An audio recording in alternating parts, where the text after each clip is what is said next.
V imenu Očeta in Sina in Svetega Duha. Amen. Gospod z vami. In s tvojim duhom. Predno bomo slišali Božjo besedo, bomo najprej zmolili kesanje, prosili, da nam Bog odpusti naše grehe, da očisti naše srce, da pripravimo prostor za milost in darove Svetega Duha. Moj Bog, žal mi je, da sem grešil in žalil tebe, ki si moj najboljši oče.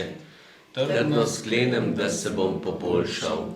Pomagaj mi s svojo milostjo. Usmili se nas, vsemogočni Bog, odpusti nam naše grehe in nas privedi v večno življenje. Amen. Prosimo še Boga Očeta za milosti, ki jih rabimo, da bomo znali tudi to molitev sprejeti, razumeti, ki nas je Jezus naučil. Oče naš, ki si v nebesih, posvečeno bodi tvoje ime, pridi k nam tvoje kraljestvo, zgodi se tvoja volja, kako v nebesih, tako na zemlji. Daj nam danes naš vsakdanji kruh in odpusti nam naše dolge, kakor tudi mi odpuščamo svojim dolžnikom, in ne vpelji nas v skušnjavo, temveč reši nas hudega. Zdrava Marija, milosti polna, Gospod je s teboj, blagoslovljena si med ženami in blagoslovljen je sad tvojega telesa, Jezus. Sveta Marija, Mati Božja, prosi za nas grešnike, zdaj in ob naši smrtni uri. Amen. Slava Očetu in Sinu in Svetemu Duhu, kakor je bilo v začetku, tako zdaj in vselej in vekomaj. Amen. Zdaj bomo slišali eno priliko o ljubezni do bližnjega oziroma o tem, kako moramo drug drugemu odpuščati. Nekega dne je Peter vprašal Jezusa: Gospod, kolikokrat naj odpustim tistemu, ki kar naprej greši zoper mene?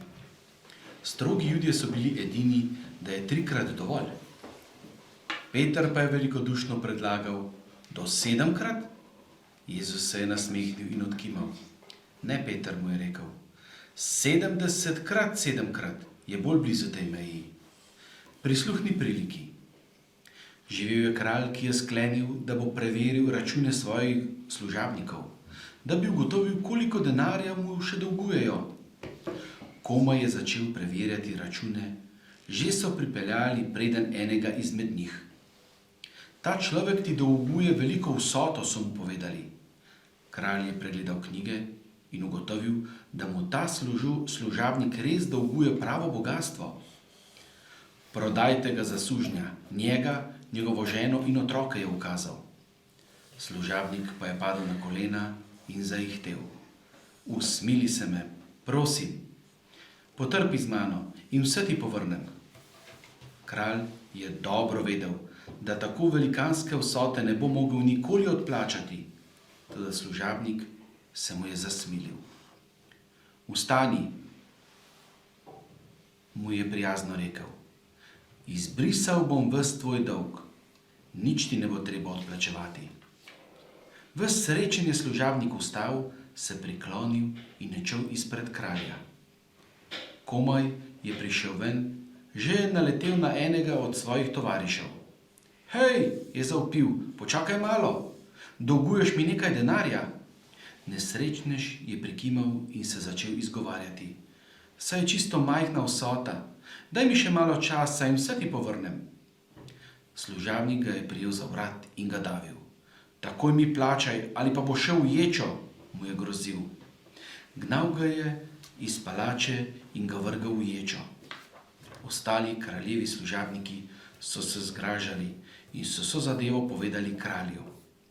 Kralj se je hudo razjezil. Ponovno je poklical tega služabnika. Hudobni, trdosrčni služabnik, mu je rekel, odpustil sem ti ves svoj velikanski dolg, ti pa nočeš odpustiti nekomu, ki ti dolguje neznatno vsoto? V ječi boš, dokler mi ne povrneš vsega, kar mi dolguješ. Zapomnite si, je rekel Jezus, ko je končal priliko. Bog vam ne bo odpustil, če ne boste tudi vi iz vsega srca odpuščali drug drugemu. Tako, tukaj smo slišali Jezusov odgovor, ki je v obliki prilike na vprašanje, kolikokrat je treba odpuščati. In tudi zakaj je treba odpuščati, kaj to pomeni. No, če najprej pomislimo, kje se učimo odpuščati. Od staršev. Ja, najprej doma, se pravi od staršev, da vidimo, kako si starši med sabo odpuščajo, kako tudi starši otrokom odpuščajo, kako starši drugim odpuščajo, vse to se vidi. Če ni odpuščanja, kaj je potem? Zamere, Zamere, Sovraštvo. sovraštvo, jeza, prepiri, užaljenost. Če ne odpustiš, kaj se potem? Nemir.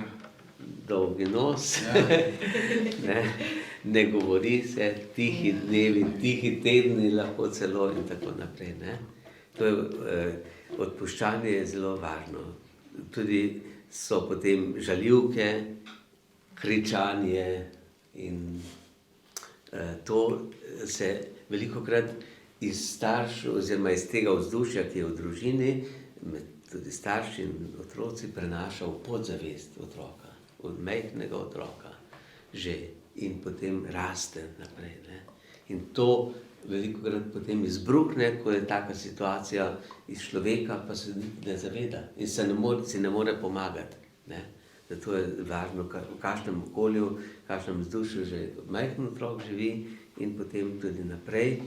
In tak človek, ki živi v mirnem ozračju, bo tudi miren sam. Tisti, ki pa živi v nemirnem ozračju, bo pa tudi sam nemiren in nemir širil naprej, prenašal naprej. Zato torej, nam najprej, če znamo odpuščati, pomaga, se pravi, da so naši odnosi čim lepši, urejeni odnosi. To je, če ni tega, kaj se zgodi? Potem se človek zapre vase in se čuti osamljenega, zapuščenega, odrinjenega in tako. In tak človek trpi, tak človek je zaskrbljen, lahko doživlja depresijo, se pravi, je v takem stanju, da ne more se odpreti drugemu. Potem razmišlja o krivicah, samo o slabih stvareh, skozi se to mu vrti v glavi. In potem včasih čuti tudi krivdo, ker ve, jaz bi moral odpustiti, pa ne morem. In si ne zna pomagati. Tak človek tudi velikokrat ne samo, da duhovno trpi, tudi telesno se to kaže. Kako se kaže? Na obrazu, izraz obraza. Na obrazu. Podrži verjetno potem. Lahko tudi zboli, a ne? Ja, pritisk ima, lahko večji pritisk, krvni tlak, potem se velikokrat pokaže to na, lahko glava nekoga boli. Lahko ima težave na želodcu, rana na želodcu se pojavi, ali pa žolčni kamni so iz tega. Vse to pride iz tega, da človek ne zna odpuščati, ne more odpuščati. Zato, kaj je odpuščanje? Kaj to pomeni? Se pravi, odpuščanje pomeni, da ne zamerimo, da ne želimo se maščevati nekomu, ampak da poskušamo drugemu odpustiti, pomeni ga mu opravičiti to, kar je naredil, tudi če nas je prizadel, in nekako razumeti.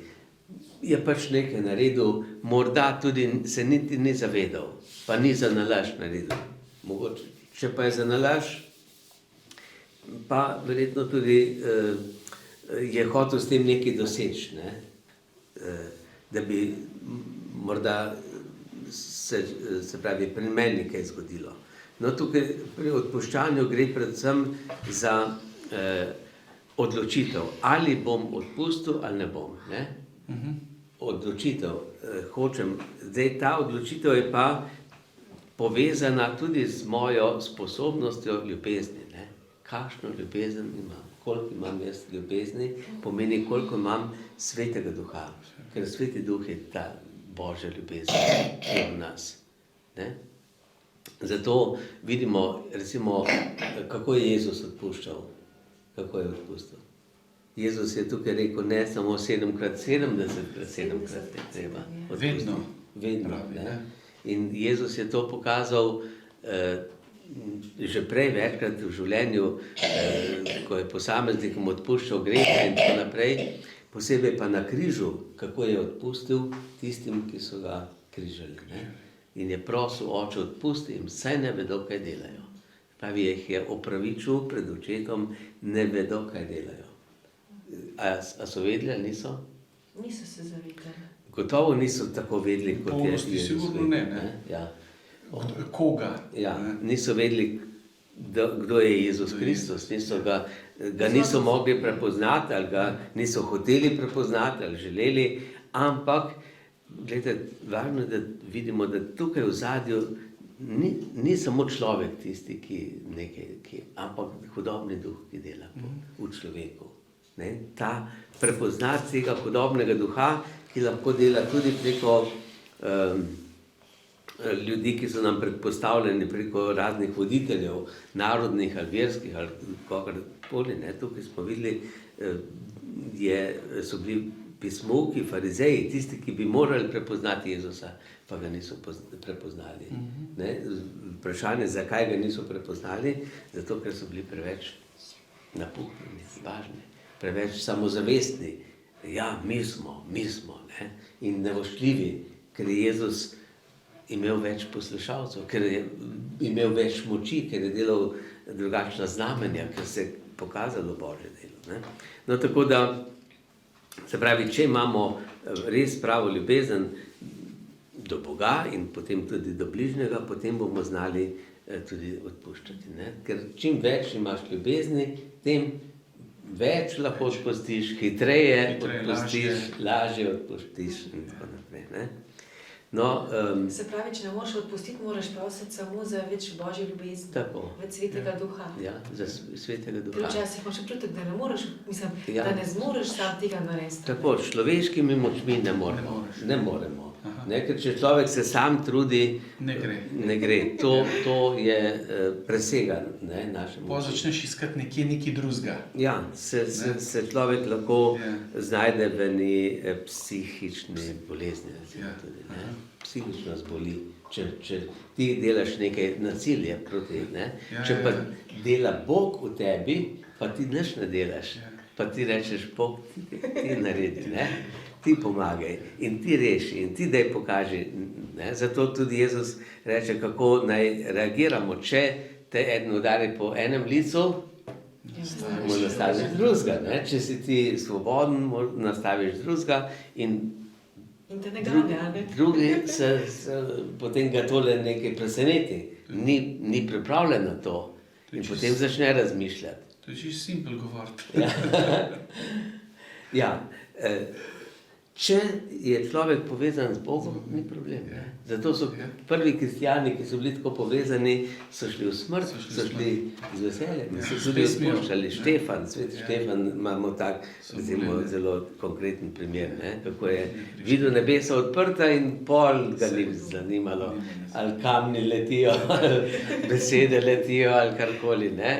On je samo videl to. No, tako, ne, se pravi, za nas je najbolj pomembno, da smo povezani s Svetim Duhom. Ne? In potem je človek miren, zdrav, tudi v zaporu, tudi če krivice doživljaš, ne? Veš, Bog je z menoj in Bog bo pokazal in Bog me bo rešil, kakorkoli. In če ne zdaj, pa na tak način, kot bi jaz morda želel, bo pa preko moje žrtve, moje daritve, mojega odpuščanja, pa nekdo drug pregledal in deležen milosti. Ne? Tako kot recimo preko Štefana, kdo je bil? Pavel, Savel. Ne? Je en tak konkreten sad, verjetno jih je bilo še veliko več, ampak Sveto pismo nam predstavi Savla. Zato odpuščanje je čudovita stvar. Ne? In torej, tukaj pomeni, se vidi, pokaže, kakšno je naše medsebojno razumevanje, kako mi znamo gledati v globino človeka, da imamo človeka radi, kljub temu, ne, in ravno tako, da potem zanj ga molimo, ne da ga preklinjamo, ampak da ga blagoslavljamo. Na tak način pomagamo tistemu. Ne. Jezus pravi, blagoslavljajte, molite za svoje sovražnike. Ne. In to potem reši, ker Sveti Duh potem dela. Ne. In tako se potem s tem se urejajo naši medsebojni odnosi, če znamo odpuščati, se naše fizično, duhovno, duševno zdravje ureja in potem tudi nimamo ne skrbi, ne stresa, ne sovraštva, ne, in tudi nobene depresije, ker vemo, vse je v Božjih rokah. No, in zato ta prilika, ne, tudi ko Jezus reče, kako je ta služabnik, ko mu je bilo veliko odpuščeno, ni razumel, kako mora on odpustiti. Ne. In kdo je ta Gospod, ki odpušča? Bog, če meni odpusti, ne, ker vsak človek greši, tudi če ne bi rad, ampak ne narediš vsega, ali narediš tudi kaj slabega, ali pa ne narediš dobrega, kar bi lahko naredil. Ne. In je tudi to slabo. Ne. In je odgovornost, ki jo imamo. In zato, če nam Bog toliko stvari odpusti, potem lahko mi tudi drugim odpuščamo. V Oče naš molimo, odpusti nam naše dolge, kakor tudi mi odpuščamo. Ja? odpuščamo. Mi damo Bogu mero, koliko naj nam Bog odpusti. Ne? Ja. Zahtevna reč. Ja, pa tudi lepo, ne? Odgovorno, ali? Odgovorno in za nas, ja, če se zavedamo tega. Jaz bi rekel pošteno. Ja, da ne moramo od Boga nekaj zahtevati, če sami tega ne naredimo. Ne? Ja. Dobro, zato ta Oče naš, ne, ta molitev kratka ima bistvene stvari in posebej tudi ta vidik odpuščanja je zelo pomemben. Zato ne smemo drdrati, ko molimo Oče naš. In je vsakič to eno veselje, ko vidimo, kako je Bog dober, kako nam Bog odpušča. In to potem doživljamo tudi pri spovedi, pri sveti maši, pri obhajilu. No in da bomo tudi mi res lahko drugemu odpuščali, bomo zdaj prosili Jezusa in zapeli pesem, da bi odpustili vedno, pravi Svetopismo, predno sonce zaide. Ne, vsak dan sproti, da ne prenašamo tega na drugi dan, ker potem tudi slabo spimo in smo drug dan slabe volje. Če pa prvi dan vse uredimo, predno zaspimo, je pa drugi dan začnemo z veseljem. Ne? Zato delo dneva smo končali, spet prišla je tiha noč. Zadnja nam molitev bodi, ljubi Jezus, lahko noč.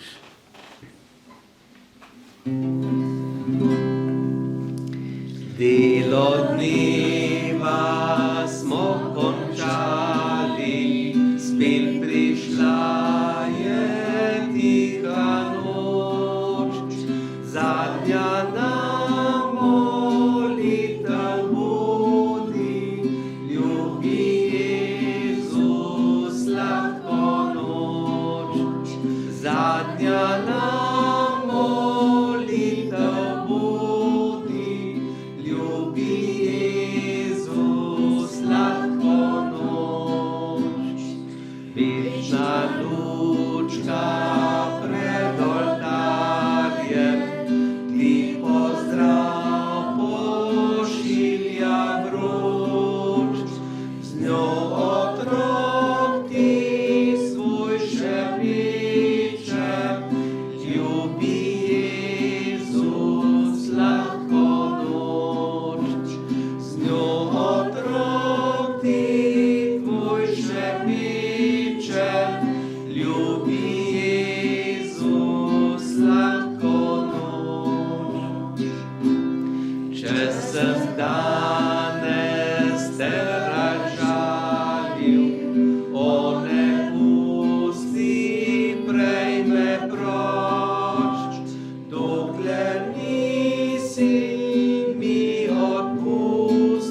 Sveti angel, varuh moj, bodi vedno ti z menoj, stoj mi noč in dan na strani, vsega hudega me brani. Prav prisrčno prosim te, varuj me in vodi me. Amen. Gospod z vami In s tvojim duhom. Blagoslov vsemogočnega Boga, Očeta, Sina in Svetega Duha, naj pride do vas in naj vedno med vami ostane. Amen. Amen.